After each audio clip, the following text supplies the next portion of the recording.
Prime Minister Modi speaking in Rameshwaram. N Ravi ji, केंद्रीय मंत्रिमंडल के मेरे सहयोगी अश्विनी वैष्णव जी, डॉक्टर एल मुरुगन जी, तमिलनाडु सरकार के मंत्रीगण, सांसद, अन्य महानुभाव और मेरे प्यारे भाई और बहनों, नमस्कार। வணக்கம். என் அன்பு தமிழ் சொந்தங்களே, தமிழ்நாட்டின் ஆளுநர் ஆர்.என். ரவி அவர்களே, மத்திய அமைச்சரவையின் என் சகாக்களான அஸ்வினி வைஷ்ணவ் அவர்களே, டாக்டர் எல் முருகன் அவர்களே, தமிழ்நாடு அரசின் அமைச்சர் பெருமக்களே, நாடாளுமன்ற உறுப்பினர்களே, சான்றோர்களே, பெரியோர்களே, என் நெஞ்சுக்கினிய அன்பு சகோதர சகோதரிகளே, वणक्कम। साथियों, आज रामनवमी का पावन पर्व है। अब से कुछ समय पूर्व अयोध्या में भव्य राम मंदिर में रामलला का सूर्य की किरणों ने भव्य तिलक किया है। भगवान श्री राम का जीवन, उनके राज्य से मिलने वाली सुशासन की प्रेरणा राष्ट्र निर्माण का बड़ा आधार है। और आज रामनवमी है, मेरे साथ बोलिए, जय श्री राम, जय श्री राम, जय श्री राम। நண்பர்களே, இன்று புனிதமான ஸ்ரீ ராம நவமி நன்னாள். சில காலம் முன்பாகத்தான் அயோத்தியிலே பிரம்மாண்டமான ராமர் ஆலயத்திலே ராம்லலாவுடைய திருவதனத்தின் மீது சூரியனின் கதிர்கள் அற்புதமான திலகத்தை பொழிந்தன. பகவான் ஸ்ரீ ராமனின் வாழ்க்கை, அவருடைய ஆட்சியிலிருந்து கிடைக்கக்கூடிய நல்லாளுகை குறித்த உத்வேகமாகியன தேசத்தை நிர்மாணிப்பதில் பெரிய ஆதாரமாக இருக்கின்றன. இன்று ராம நவமியாக இருப்பதால் என்னுடன் அனைவரும் முழங்குங்கள், ஜெய் ஸ்ரீராம்। तमिलनाडु के संगम कालीन साहित्य में भी श्री राम के बारे में कहा गया है। मैं रामेश्वरम की इस पवित्र धरती से समस्त देशवासियों को रामनवमी की हार्दिक शुभकामनाएं देता हूं।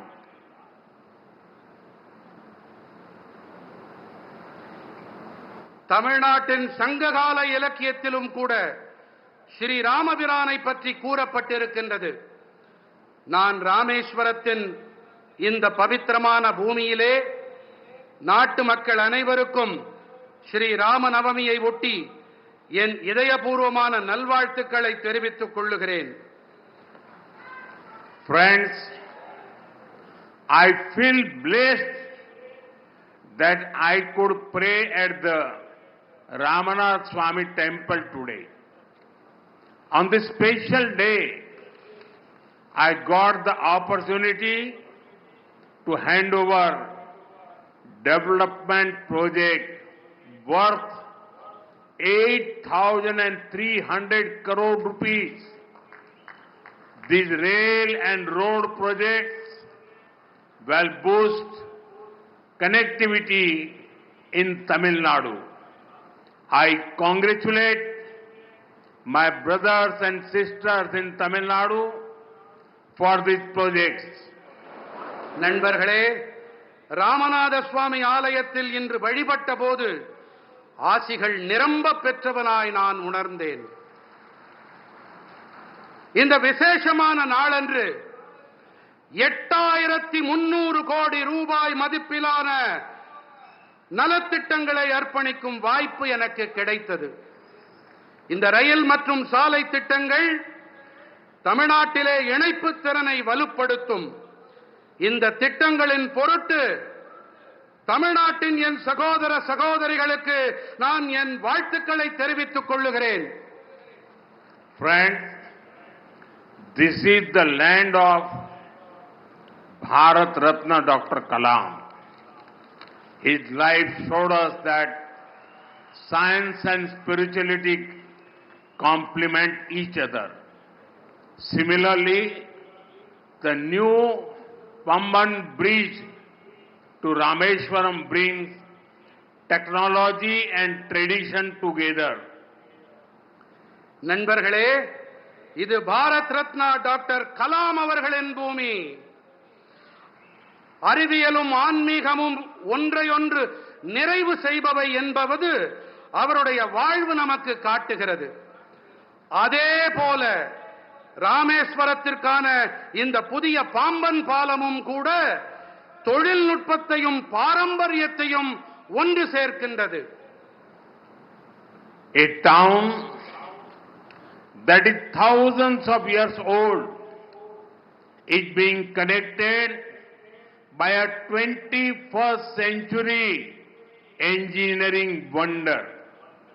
I thank our engineers and workers for their hard work. ஆயிரக்கணக்கான ஆண்டுகள் பழமையான ஒரு நகரம் 21ஆம் நூற்றாண்டின் ஒரு பொறியியல் அற்புதத்தால் இன்று இணைக்கப்பட்டிருக்கின்றது. தங்களுடைய தீவிரமான உழைப்பிற்காக நான் நமது பொறியாளர்களுக்கு என் நன்றிகளை தெரிவித்துக் கொள்ளுகிறேன். This bridge is India's first vertical lift railway sea bridge. Big ships will be able to sail under it. Trains will also be able to travel faster on it. I just flagged off a new train service and also a ship a short while ago. Once again, I congratulate the people of Tamil Nadu for this project. இந்த பாலம்தான் இந்தியாவின் முதல் செங்குத்து தூக்கு ரயில் வழி கடல் பாலம். இதற்கடியிலே பெரிய கப்பல்களாலும் பயணத்தை மேற்கொள்ள முடியும். ரயில்கள் இதன் மீது விரைவாக பயணிக்க இயலும். நான் சற்று நேரம் முன்னதாகத்தான் ஒரு புதிய ரயில் சேவையையும் ஒரு கப்பல் பயணத்தையும் துவக்கி வைத்தேன். இந்த திட்டத்தின் பொருட்டு தமிழ்நாட்டு மக்களுக்கு நான் மீண்டும் என் நல்வாழ்த்துக்களை தெரிவித்துக் கொள்ளுகிறேன். Friends, for many decades there was a demand for this bridge. With your blessings, we got the privilege of completing this work. Pamban Bridge supports both ease of doing business and ease of travel. It will have a positive impact on the lives of the lakhs of people.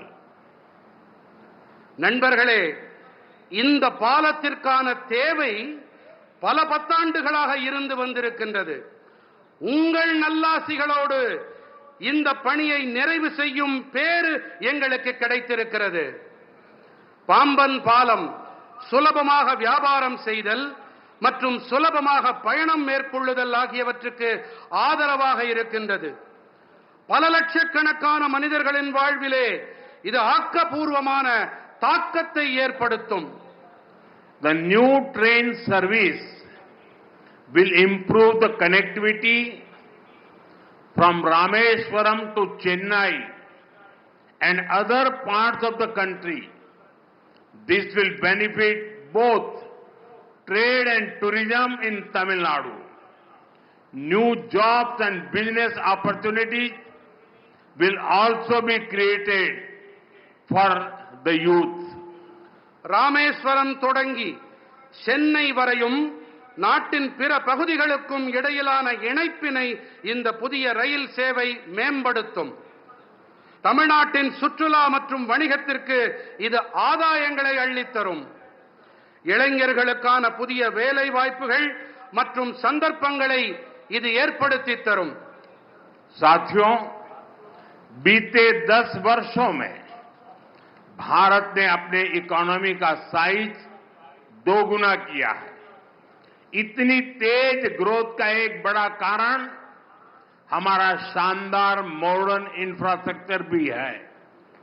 बीते 10 सालों में हमने rail, road, airport, port, बिजली, पानी, gas pipeline ऐसे infrastructure का budget करीब 6 गुना बढ़ाया है. நண்பர்களே, கடந்த 10 ஆண்டுகளிலே பாரதம் தனது பொருளாதாரத்தின் அளவினை இரட்டிப்பாக்கி இருக்கின்றது. இத்தனை விரைவான வளர்ச்சிக்கான ஒரு பெரிய காரணம் என்று சொன்னால் நமது அருமையான நவீன கட்டமைப்பும் அதில் அடங்கும்.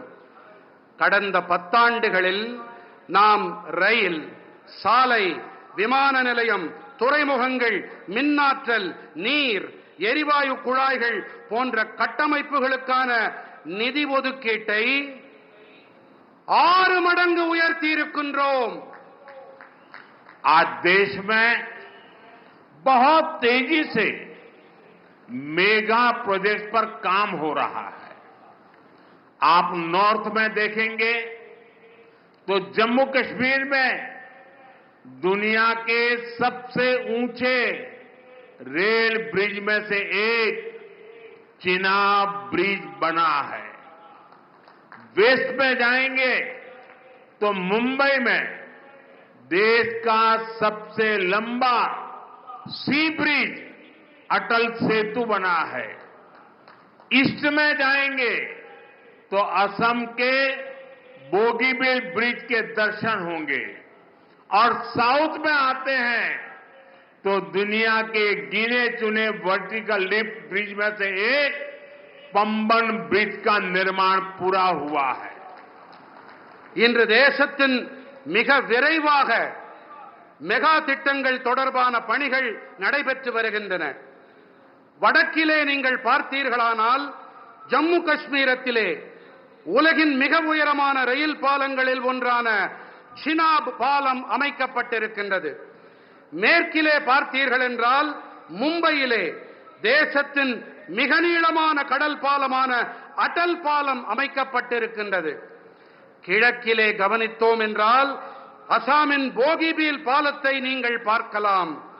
மேலும் தெற்கு நோக்கி பயணித்தால் உலகின் வெகு குறைவான செங்குத்து உயர்த்தல் கொண்ட பாலங்களில் ஒன்றான பாம்பன் பாலத்தின் நிர்மாணம் நிறைவடைந்திருக்கின்றது. इसी तरह ईस्टर्न और western freight corridor, dedicated freight corridor भी तैयार हो रहे हैं. देश की पहली बुलेट ट्रेन पर तेजी से काम चल रहा है. वंदे भारत, अमृत भारत और नमो भारत जैसी आधुनिक ट्रेनें रेल नेटवर्क को और आधुनिक बना रही है. இதைப் போலவே கிழக்கு மற்றும் மேற்கு பிரத்யேகமான சரக்கு போக்குவரத்து இடைவெளியும் கூட அமைக்கப்பட்டு வருகின்றது. தேசத்தின் முதல் புல்லட் ரயில் தொடர்பான பணிகளும் விரைவாக நடந்தேறி வருகின்றன. வந்தே பாரத், அம்ருத் பாரத் மற்றும் நமோ பாரத் போன்ற நவீன ரயில்களும் ரயில் வலைப்பின்னலை மேலும் நவீனப்படுத்தி வருகின்றன. साथियों, जब भारत का हर रीजन आपस में कनेक्ट होता है तो डेवलप्ड नेशन बनाने का रास्ता मजबूत होता है. दुनिया के हर डेवलप्ड नेशन, हर डेवलप्ड रीजन में यही हुआ है. आज जब भारत का हर स्टेट आपस में कनेक्ट हो रहा है तो पूरे देश का पोटेंशियल सामने आ रहा है. इसका बेनिफिट भी देश के हर रीजन को हो रहा है, हमारे तमिलनाडु को हो रहा है. நண்பர்களே, பாரதத்தின் அனைத்து பகுதிகளும் பரஸ்பர இணைப்புகள் உடையவையாக ஆகும்போது வளர்ந்த தேசமாக ஆகும் பாதை மேலும் வலுவடைகிறது.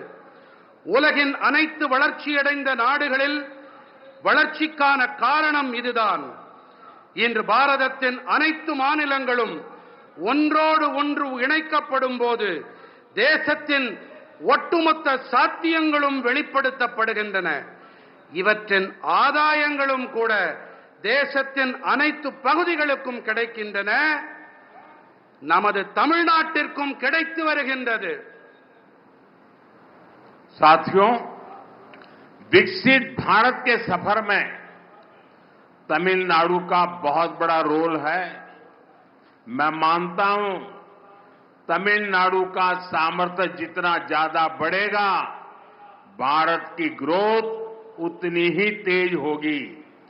बीते दशक में तमिलनाडु के विकास के लिए 2014 से पहले की तुलना में 3 गुना ज्यादा पैसा सेंटर से दिया गया है. जब इंडी अलायंस की सरकार थी, डीएमके उस सरकार में विराजमान थी, तब जितना पैसा मिला उससे 3 गुना मोदी सरकार ने दिया है. इससे तमिलनाडु की इकोनॉमिक और इंडस्ट्रियल ग्रोथ में बहुत बड़ी मदद मिली है. நண்பர்களே, வளர்ச்சியடைந்த பாரதம் நோக்கிய பயணத்தில் தமிழ்நாட்டிற்கென மிகப்பெரிய பங்கு இருக்கின்றது. தமிழ்நாட்டின் வல்லமை எத்தனை அதிகம் உயர்கிறதோ, பாரதத்தின் வளர்ச்சியும் அந்த அளவுக்கு விரைவாகும் என்று நான் கருதுகிறேன். கடந்த 10 ஆண்டிலே தமிழ்நாட்டின் வளர்ச்சிக்காக 2014ஆம் ஆண்டிற்கு முந்தைய காலத்துடன் ஒப்பு நோக்கும் போது திராவிட முன்னேற்றக் கழகத்தின் ஆட்சி கூட்டணியில் இருந்தபோது இருந்ததை விட 3 மடங்கு அதிக நிதியை மத்திய அரசு அளித்திருக்கிறது. தமிழ்நாட்டின் பொருளாதாரம் மற்றும் தொழில்துறை வளர்ச்சிக்கு இது மிக அதிக அளவு உதவி இருக்கின்றது. साथियों, तमिलनाडु का इंफ्रास्ट्रक्चर भारत सरकार की प्रायोरिटी है. बीते 1 दशक में तमिलनाडु का रेलवे बजट 7 टाइम्स से ज्यादा इंक्रीज किया गया है. நண்பர்களே, தமிழ்நாட்டின் கட்டமைப்பு தான் பாரத அரசின் முதன்மை. கடந்த 10 ஆண்டிலே தமிழ்நாட்டின் ரயில் துறை பட்ஜெட்டிலே 7 மடங்கிற்கும் அதிகமான அதிகரிப்பு செய்யப்பட்டிருக்கின்றது. इसके बावजूद भी कुछ लोगों को बिना कारण रोते रहने की आदत है, वो रोते रहते हैं.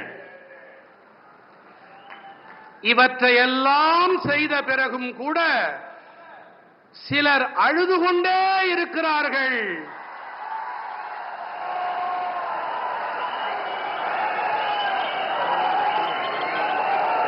அவர்களால் அழ மட்டுமே முடியும். அவர்கள் அழுதுவிட்டு போகட்டும். 2014 से पहले रेल प्रोजेक्ट्स के लिए हर साल सिर्फ ओनली 900 करोड़ रुपीस ही मिलते थे. और आपको पता है उस समय इंडी अलायंस के मुख्य कर्ता धर्ता कौन थे, ये आपको पता है. इस वर्ष तमिलनाडु का रेल बजट 6,000 करोड़ रुपए से ज्यादा है. भारत सरकार यहां के 77 रेलवे स्टेशन को मॉडर्न भी बना रही है.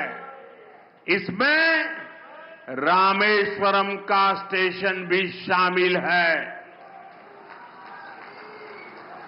2014ஆம் ஆண்டிற்கு முன்பு வரை ரயில் துறை திட்டங்களுக்காக ஒவ்வொரு ஆண்டும் வெறும் 900 கோடி ரூபாய் மட்டுமே கிடைத்து வந்தது. அப்போதெல்லாம் கூட்டணியிலே யார் ஆட்சியில் அமர்ந்திருந்தார்கள் என்பதை நான் கூற தேவையே இல்லை. இந்த ஆண்டு தமிழ்நாட்டின் ரயில் பட்ஜெட் 6000 கோடி ரூபாய்க்கும் அதிகம். பாரத அரசு தமிழ்நாட்டில் இருக்கும் 77 ரயில் நிலையங்களையும் நவீனப்படுத்தும் பணிகளில் ஈடுபட்டு வருகின்றது. இதிலே ராமேஸ்வரம் ரயில் நிலையமும் இடம் பெற்றிருக்கின்றது. साथियों, लास्ट 10 इयर्स में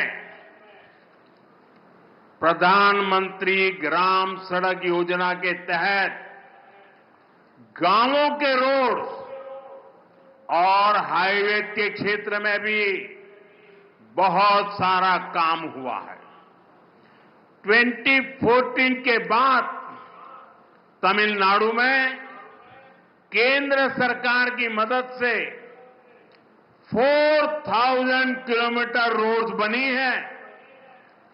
चेन्नई पोर्ट को कनेक्ट करने वाला एलिवेटेड कॉरिडोर शानदार इंफ्रास्ट्रक्चर का एक बेहतरीन उदाहरण बनेगा.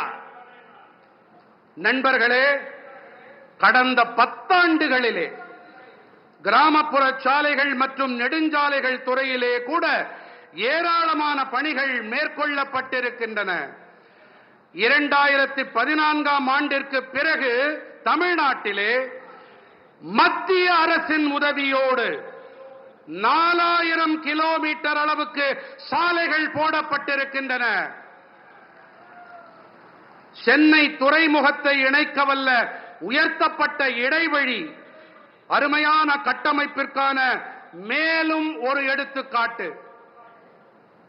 आज भी करीब 8000 करोड़ रुपीस के रोड प्रोजेक्ट का शिलान्यास और लोकार्पण हुआ है. ये प्रोजेक्ट तमिलनाडु के अलग अलग डिस्ट्रिक्ट के साथ ही आंध्र प्रदेश के साथ भी कनेक्टिविटी बेहतर करेंगे. இன்றும் கூட சுமார் 8000 கோடி ரூபாய் மதிப்பிலான சாலை திட்டங்களுக்கான அடிக்கல் நாட்டப்பட்டு இவை தேசத்திற்கு அர்ப்பணம் செய்யப்பட்டிருக்கின்றது. இந்த திட்டங்கள் தமிழ்நாட்டின் பல்வேறு மாவட்டங்களோடு மட்டுமல்லாமல் ஆந்திர பிரதேசத்துடனான இணைப்பையும் மேம்படுத்தும். साथियों, चेन्नई मेट्रो जैसा मॉडर्न पब्लिक ट्रांसपोर्ट भी तमिलनाडु में ईज ऑफ ट्रैवल को बढ़ा रहा है. हमें याद रखना है, जब इतने सारे इंफ्रास्ट्रक्चर का काम होता है तो इससे हर सेक्टर में नई जॉब भी क्रिएट होती है. मेरे नौजवानों को रोजगार के नए अवसर मिलते हैं. நண்பர்களே, சென்னை மெட்ரோ போன்ற நவீன பொதுமக்கள் போக்குவரத்து வசதியும் கூட தமிழ்நாட்டிலே சுலபமான பயணம் மேற்கொள்ளுதலை மேம்படுத்துகிறது. இத்தனை பெரிய அளவில் கட்டமைப்புகள் தொடர்பான பணிகள் நடைபெற்று வரும் வேளையிலே இவற்றின் அனைத்து துறைகளிலும் புதிய வேலை வாய்ப்புகளும் உருவாக்கப்பட்டு வருகின்றன. என்னுடைய இளைஞர்களுக்கு வேலை வாய்ப்புகள் ஏற்படுத்தப்படுகின்றன என்பதை நாம் நினைவில் கொள்ள வேண்டும், மறந்துவிடக் கூடாது. साथियों, बीते दशक में भारत ने सोशल इंफ्रास्ट्रक्चर पर भी रिकॉर्ड निवेश किया है. मुझे खुशी है कि तमिलनाडु के करोड़ों गरीब परिवारों को इसका बेनिफिट मिल रहा है. बीते 10 साल में 4 करोड़ से ज्यादा पक्के घर देश भर के गरीब परिवारों को मिले हैं और इसमें पीएम आवास योजना के तहत 12 लाख से ज्यादा पक्के घर यहां तमिलनाडु में मेरे गरीब परिवार के भाई बहनों को मिले हैं. நண்பர்களே, கடந்த பத்தாண்டிலே பாரதம் சமூக கட்டமைப்பிலும் கூட சாதனை காணும் அளவுக்கு முதலீடுகளை செய்திருக்கின்றது. தமிழ்நாட்டின் கோடானு கோடி குடும்பங்களுக்கும் இவற்றால் ஆதாயம் கிடைத்து வருவது எனக்கு மட்டற்ற மகிழ்ச்சியை அளிக்கின்றது. கடந்த பத்தாண்டிலே 4 கோடிக்கும் அதிகமானோருக்கு கான்கிரீட் வீடுகள் தேசமெங்கும் இருக்கும் ஏழை குடும்பங்களுக்கு கிடைத்திருக்கின்றது. இவற்றிலே பிரதம மந்திரி குடியிருப்பு திட்டத்தின்படி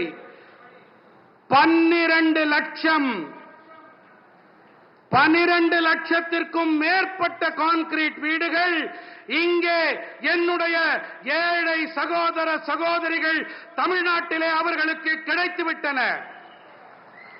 पिछले 10 सालों में गांवों में करीब 12 करोड़ परिवारों तक पहली बार पाइप से वाटर नीर पहुंचाया गया है.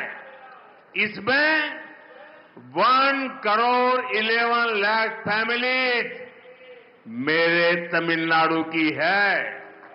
इनके घर में पहली बार टैप वाटर पहुंचा है. इसका बहुत बड़ा लाभ तमिलनाडु की मेरी माताओं बहनों को मिला है.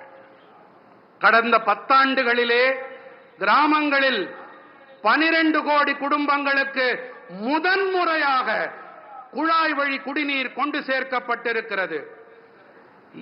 இவற்றிலே 1 கோடி 11 லட்சம் குடும்பங்கள் தமிழ்நாட்டைச் சேர்ந்தவை. இவர்களுடைய இல்லங்களிலே முதன்முறையாக குழாய் வழி குடிநீர் சென்றடைந்திருக்கிறது. இதனால் மிகப்பெரிய ஆதாயம் அடைந்தவர்கள் நம்முடைய தாய்மார்கள் சகோதரிகள் தான். साथियों, देशवासियों को क्वालिटी और सस्ता इलाज देने से ये हमारी सरकार का कमिटमेंट है. आप देखिए, आयुष्मान योजना के तहत तमिलनाडु में 1 करोड़ से ज्यादा ट्रीटमेंट हो चुके हैं. इससे तमिलनाडु के इन परिवारों के 8,000 करोड़ रुपीज जो उनकी जेब में से खर्च होना था वो खर्च बच गया है. मेरे तमिलनाडु के भाई बहनों के जेब में 8,000 करोड़ रुपीज, ये बहुत बड़ा आंकड़ा है. நண்பர்களே, நாட்டு மக்களுக்கு தரமான மற்றும் விலை மலிவான சிகிச்சை அளிக்கும் விஷயத்தில் நமது அரசாங்கம் அர்ப்பணிப்போடு செயல்கள் புரிந்து வருகின்றது. நீங்களே பாருங்கள், ஆயுஷ்மான் பாரதம் திட்டத்தின்படி தமிழ்நாட்டிலே 1 கோடிக்கும் மேற்பட்ட சிகிச்சைகள் நடைபெற்றாகிவிட்டன. இவற்றிலே தமிழ்நாட்டின் இந்த குடும்பங்கள் 8,000 கோடி ரூபாய், சிறிய தொகை அல்ல, 8,000 கோடி ரூபாய் செலவிலிருந்து காப்பாற்றப்பட்டிருக்கிறார்கள். என்னுடைய தமிழ் சொந்தங்கள் காப்பாற்றப்பட்டிருக்கின்றார்கள். तमिलनाडु में 1400 से अधिक जन औषधि केंद्र है. ये मैं सिर्फ तमिलनाडु का बताता हूं. यहां जन औषधि केंद्र में 80% डिस्काउंट पर दवाएं मिलती है. इन सस्ती दवाओं से भी लोगों की जेब में 700 करोड़ रुपीज मेरे तमिलनाडु के भाई बहनों के जेब में 700 करोड़ रुपीस की सेविंग हुई है। और इसलिए मैं तमिलनाडु के मेरे भाई बहनों को कहूंगा, अगर आपको दवाई खरीदनी है तो जन औषधि केंद्र से खरीदिए। आपको 1 रुपये की चीज 20 पैसे में, 25 पैसे में, 30 पैसे में मिल जाएगी। தமிழ்நாட்டிலே 1400க்கும் அதிகமான மக்கள் மருந்தகங்கள் இருக்கின்றன. 1400 நம்முடைய தமிழ்நாட்டில் மட்டுமே. இங்கே 80% வரையிலான தள்ளுபடி விலையிலே மருந்துகள் கிடைக்கின்றன. இந்த மலிவு விலை மருந்துகளாலும் கூட மக்களுக்கு 700 கோடி ரூபாய் சேமிப்பு ஏற்பட்டிருக்கிறது. ஆகையினாலே தான் கூறுகிறேன், நீங்கள் மருந்துகள் வாங்க வேண்டும் என்றால் இந்த மக்கள் மருந்தகங்களிலே வாங்குங்கள்.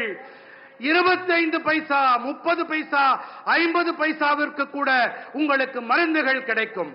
साथियों, हमारा प्रयास है कि देश के नौजवानों को डॉक्टर बनने के लिए एब्रॉड जाने की मजबूरी ना रहे।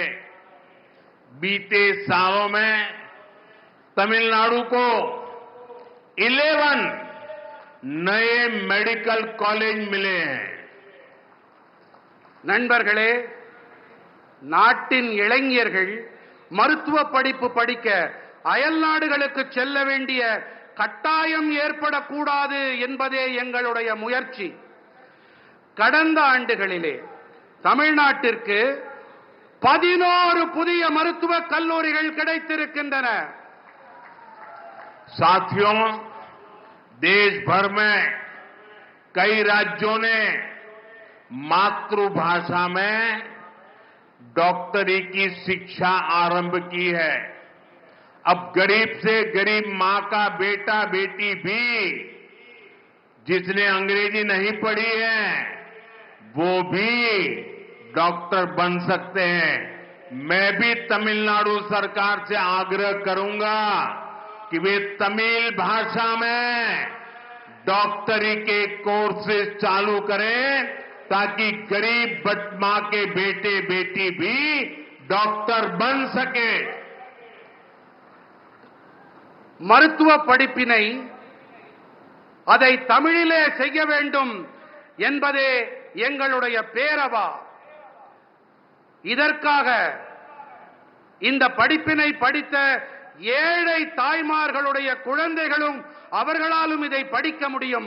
அதற்காகத்தான் மருத்துவ படிப்பினை கூட தமிழிலே அதை அமைக்கப்பட வேண்டும் என்று நாங்கள் விரும்புகிறோம். இதன் பொருட்டு நான் வேண்டி விரும்பி மாநில அரசிடமும் கேட்டுக்கொள்ளுகிறேன், இந்த ஏழை குழந்தைகளும் மருத்துவ படிப்பை படிக்க வேண்டும் என்பதற்காக பாடத்திட்டத்தினை தமிழ் மொழியிலே செய்து தாருங்கள் என்று வேண்டி விரும்பி கேட்டுக்கொள்ளுகிறேன். साथियों, टैक्स पेयर का दिया हर पैसा गरीब से गरीब के काम आए, यही गुड गवर्नेंस है. तमिलनाडु के लाखों स्मॉल फार्मर्स को पीएम किसान सम्मान निधि के तहत लगभग 12,000 करोड़ रुपए दिए गए हैं. तमिलनाडु के फार्मर्स को पीएम फसल बीमा स्कीम से भी 14,800 करोड़ रुपए का क्लेम मिला है. நண்பர்களே, வரி செலுத்துபவர்கள் செலுத்தும் பணம் மிகவும் ஏழ்மையில் வாடும் மக்களுக்கு துணை வர வேண்டும். இதுதான் நல்லாளுகை. தமிழ்நாட்டின் லட்சக்கணக்கான சிறு விவசாயிகளுக்கு பிரதம மந்திரி விவசாயிகளுக்கான வருமான ஆதரவு திட்டத்தின்படி சுமார் 12,000 கோடி ரூபாய் அளிக்கப்பட்டிருக்கின்றது. தமிழ்நாட்டின் விவசாயிகளுக்கு பிரதம மந்திரி பயிர் காப்பீட்டு திட்டத்தின் வாயிலாக 14,000 800 கோடி ரூபாய் காப்புறுதி பணம் கோரல் நிறைவேற்றப்பட்டிருக்கிறது. साथियों, भारत की ग्रोथ में हमारी ब्लू इकोनॉमी का बहुत बड़ा रोल होने वाला है. इसमें तमिलनाडु की ताकत दुनिया देख सकती है. तमिलनाडु का हमारा फिशरीज से जुड़ा समाज बहुत मेहनती है. तमिलनाडु के फिशरीज इंफ्रास्ट्रक्चर को मजबूत करने के लिए स्टेट को जो भी मदद चाहिए वो केंद्र सरकार दे रही है. நண்பர்களே, பாரதத்தின் வளர்ச்சியில் நமது நீல பொருளாதாரத்திற்கு மிகப்பெரிய பங்கு அமைய இருக்கின்றது. இதிலே தமிழ்நாட்டின் பலத்தை உலகமே பார்த்து வியக்க இருக்கிறது. தமிழ்நாட்டின் நம்முடைய மீனவ சமூகம் மிகவும் கடினமாக உழைக்கக்கூடிய ஒரு சமூகமாகும். தமிழ்நாட்டின் மீன்வளத்துறை கட்டமைப்பினை வலுப்படுத்த வேண்டி மாநிலத்திற்கு தேவையான உதவிகள் அனைத்தையும் மத்திய அரசு அளித்து வருகின்றது. पिछले 5 साल में पीएम मत्स्य संपदा स्कीम के तहत भी तमिलनाडु को करोड़ों रुपए मिले हैं. हमारी कोशिश यही है कि मछुआरों को ज्यादा फैसिलिटीज मिले, आधुनिक सुविधाएं मिले, चाहे सीवीड पार्क हो या फिर फिशिंग हार्बर और लैंडिंग सेंटर हो. केंद्र सरकार यहां सैकड़ों करोड़ रुपए इन्वेस्ट कर रही है. கடந்த 5 ஆண்டுகளிலே பிரதம மந்திரி மீன்வள திட்டங்களின்படி தமிழ்நாட்டிற்கு கோடிக்கணக்கான ரூபாய் நிதியாக வழங்கப்பட்டிருக்கிறது. அதிகபட்ச நவீன வசதிகள் நமது மீனவர்களுக்கு வழங்கப்பட வேண்டும் என்பதே நம்முடைய முயற்சியாக இருக்கிறது. அது கடற்பாசி பூங்காவாகட்டும், மீன்பிடி துறைமுகமாகட்டும், படகுத்துறையாகட்டும், மத்திய அரசு இங்கே பல நூற்றுக்கணக்கான கோடி ரூபாயை முதலீடு செய்து வருகின்றது. हमें आपकी रक्षा सुरक्षा की भी चिंता है. भारत सरकार फिशरमैन के हर संकट में उनके साथ खड़ी है. भारत सरकार के प्रयासों से बीते 10 साल में 3,700 से ज्यादा फिशरमैन श्रीलंका से वापस लौटे हैं. इनमें से 600 से अधिक फिशरमैन तो पिछले 1 साल में फ्री हुए हैं. और आपको याद होगा, कुछ हमारे मछुआरा साथियों को फांसी की सजा हुई थी.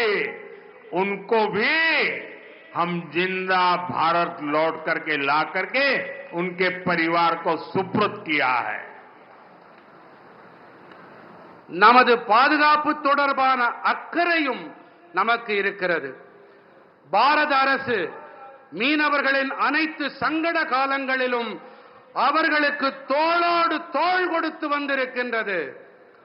பாரத அரசின் முயற்சிகள் காரணமாக கடந்த 10 ஆண்டுகளில் மட்டும் 3700க்கும் மேற்பட்ட மீனவர்கள் இலங்கையிலிருந்து மீட்டுக் கொண்டு வரப்பட்டிருக்கின்றார்கள்.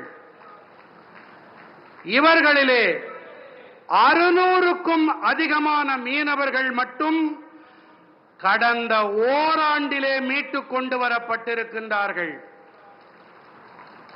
உங்களுக்கெல்லாம் நன்கு நினைவிருக்கலாம், சில காலம் முன்பாக தூக்கு மேடையை முத்தமிட அவர்கள் போடப்பட வேண்டிய அந்த காலகட்டத்தில் நம்முடைய மீனவர்களை இலங்கையிலிருந்து நம்முடைய மத்திய அரசு மீட்டுக் கொண்டு வந்திருக்கிறது.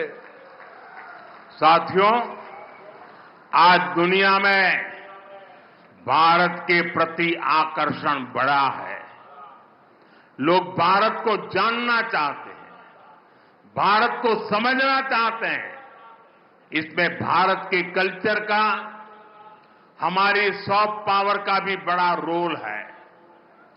तमिल लैंग्वेज और हेरिटेज दुनिया के कोने कोने तक पहुंचे, इसके लिए भी सरकार लगातार कोशिश कर रही है। நண்பர்களே, இன்று உலகில் பாரதம் அனைவரையும் ஈர்க்கும் மையமாக மாறியிருக்கிறது. மக்கள் பாரதம் பற்றி தெரிந்து கொள்ள ஆசைப்படுகிறார்கள், புரிந்து கொள்ள விழைகிறார்கள். இதிலே பாரதத்தின் கலாச்சாரம் நம்முடைய மென் சக்திக்கு மிகப்பெரிய பங்கு இருக்கின்றது.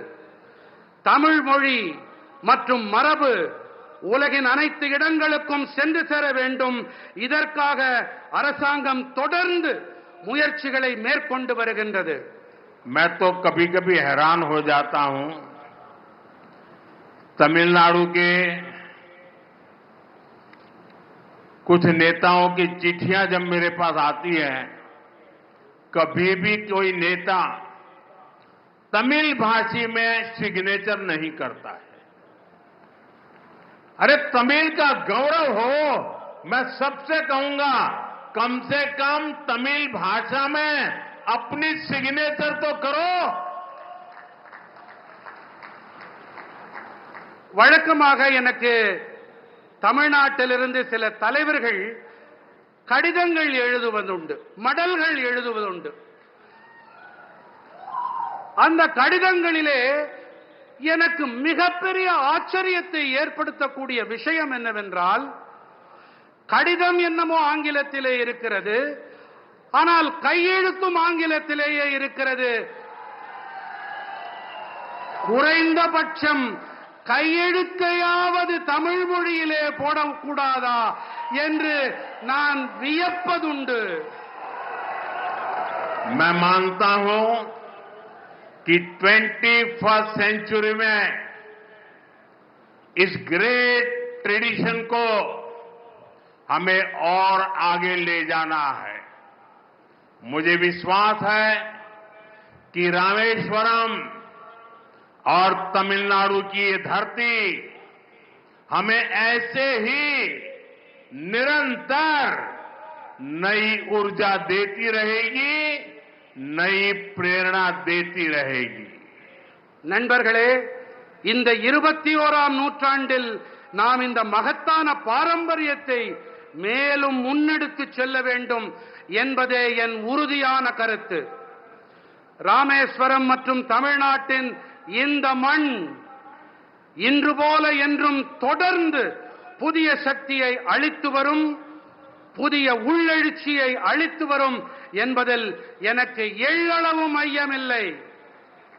और आज भी देखिए कितना सुभग संयोग है, रामनवमी का पवित्र दिवस है, रामेश्वरम की धरती है, और यहां पर जिस पन्नम बीच का आज उद्घाटन हुआ, 100 साल पहले जो पुराना ब्रिज था उसको बनाने वाला व्यक्ति गुजरात में जन्म लिया था, और आज 100 साल के बाद उसका नया ब्रिज बनाने का उद्घाटन करने का बाद भी उस व्यक्ति को मिला है जो भी गुजरात में पैदा हुआ है. நண்பர்களே, இன்று மிகவும் பவித்திரமான புனிதமான ஒரு நன்னாள். உங்களுக்கு எல்லாம் தெரியும், ராமநவமி. இங்கே இந்த பவித்திரமான இடத்திலே நாம் பாம்பன் பாலத்தை சில காலம் முன்பாகத்தான் அதை துவக்கி வைத்தோம். ஒரு ஆச்சரியமான தற்செயல் நிகழ்வு என்றுதான் சொல்ல வேண்டும். 100 ஆண்டுகளுக்கு முன்பாக இந்த பாம்பன் இடத்திலே பாலத்தை கட்டியவர் யார் தெரியுமா? அவர் ஒரு குஜராத்தி. இதில் தற்செயல் நிகழ்வு என்னவென்றால், 100 ஆண்டுகளுக்கு பிறகு இதே பாம்பனில் இங்கு ஒரு பாலத்தை திறந்து வைப்பதும் அதே குஜராத்தில் பிறந்த நான். साथियों, आज जब रामनवमी है, रामेश्वर की पवित्र भूमि है, तब मेरे लिए कुछ भावुक पल भी है. आज भारतीय जनता पार्टी का स्थापना दिवस है. सशक्त, समृद्ध और विकसित भारत के जिस लक्ष्य को लेकर के हम चल रहे हैं, उसमें बीजेपी के हर एक कार्यकर्ता का परिश्रम है. 3-3, 4-4 पीढ़ियां मां भारती के जय जयकार के लिए खप गई है. मेरे लिए गर्व की बात है कि भारतीय जनता पार्टी के उस विचार ने, भारतीय जनता पार्टी के लाखों कार्यकर्ताओं के परिश्रम ने आज हमें देश की सेवा करने का अवसर दिया है. आज देश के लोग बीजेपी सरकारों की गुड गवर्नेंस देख रहे हैं, राष्ट्रहित में लिए जा रहे हैं, वो निर्णय देख रहे हैं और हर हिंदुस्तानी का सीना चौड़ा हो रहा है. நண்பர்களே, இந்த புனிதமான ராமேஸ்வரம் பூமியிலே ராம நவமி நன்னாளிலே எனக்கு ஒரு உணர்ச்சி வயப்பட்ட ஒரு சூழ்நிலை என் மனதில் நிலவுகிறது. இன்று பாரதிய ஜனதா கட்சியின் நிறுவன நாளும் கூட.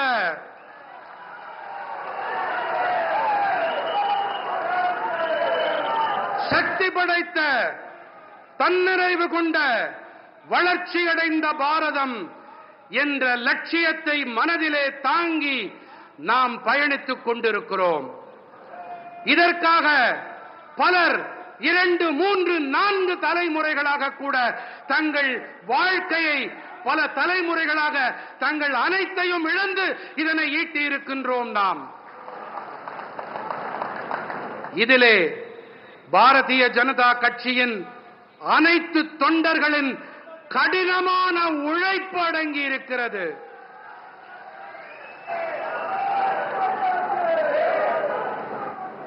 ஆகையினால்தான் இன்று நாட்டு மக்களுக்கு நல்லாட்சி வழங்கக்கூடிய ஒரு சந்தர்ப்பத்தை இந்த தேசத்து மக்கள் நமக்கு அளித்திருக்கின்றார்கள்.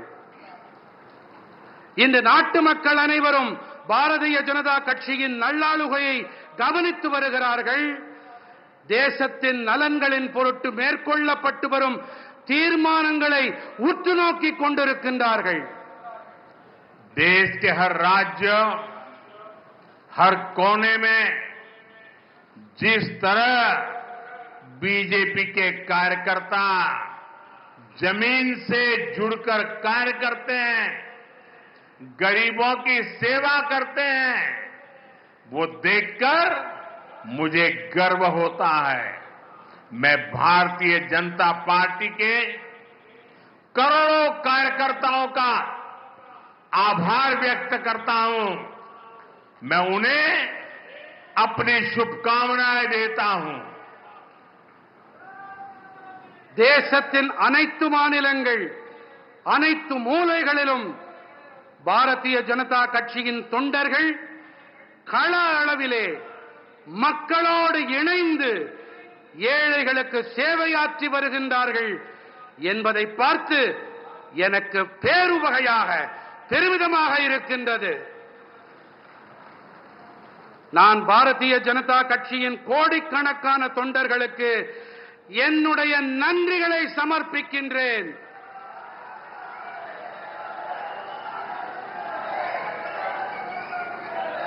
உங்கள் அனைவருக்கும் என்னுடைய இனிய நல்வாழ்த்துக்களை காணிக்கையாக்குகின்றேன். एक बार फिर आप सभी को तमिलनाडु के इन सभी डेवलपमेंट प्रोजेक्ट्स के लिए बहुत बहुत बधाई देता हूं।